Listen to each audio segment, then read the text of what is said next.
Welcome, guys. We're talking maybe the biggest game of the week, one of the biggest games of the year, and a meaningful Pac-12 game. While these opponents will be Big Ten foes next year, this certainly is for the dominant number one spot in the Pac-12, and game day will be there for Oregon and Washington. Two top 10 teams. Washington, a 3-point favorite, a total of 76. Let's start off these looking at the numbers. Washington's played a much tougher schedule. Number 40 versus number 103.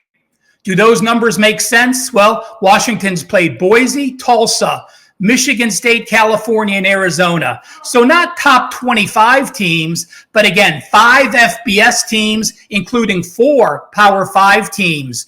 Oregon, their strength of schedule getting brought down by Portland State and Hawaii. They did go to Texas Tech, won that game 38-30, only had a 16-yard edge, and then played Colorado and Stanford. So yes, they make sense.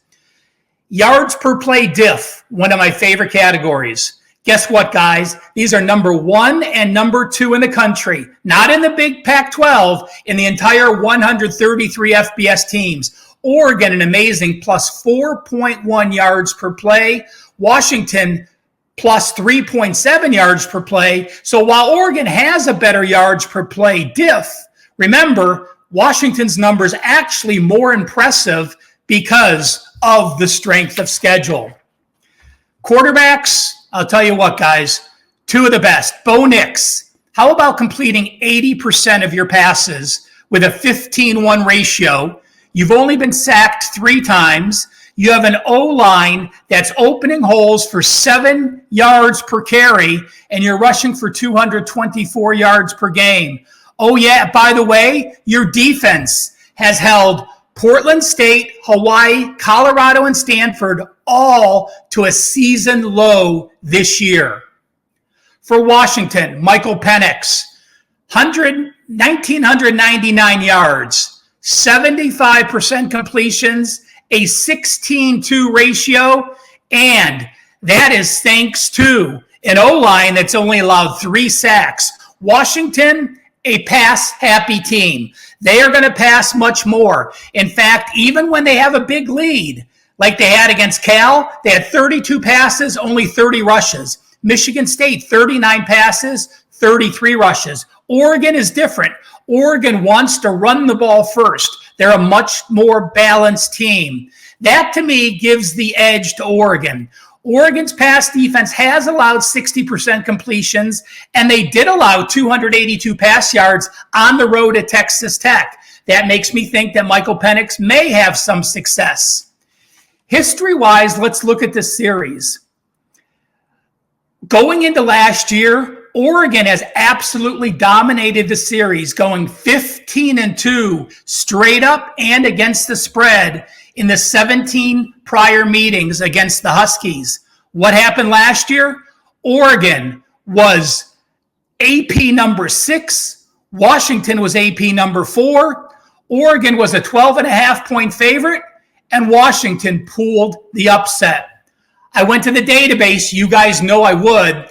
So what happens when a conference team loses 1 year as a double-digit home favorite outright, and now they're an away dog, like Oregon is? They lost last year as a double-digit favorite. They're now an away dog. Those teams have gone 31-27-2, 53.4%. So not a wow number, but clearly a number enough to let you know it's not a wow, it's not a great positive, but it's also just a slight lean to Oregon. To me, I like the Ducks' balanced offense. I like Washington's pass attack against an Oregon's pass D that has proven they can get thrown against. With that, I lean over 67.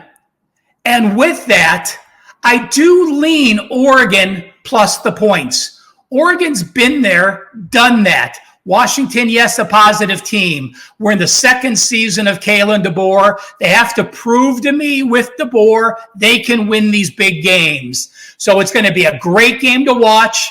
Lean with the over, lean with the Ducks, and we'll see which team comes out on top of the Pac-12 after this game day Ducks and Huskies top 10 matchup.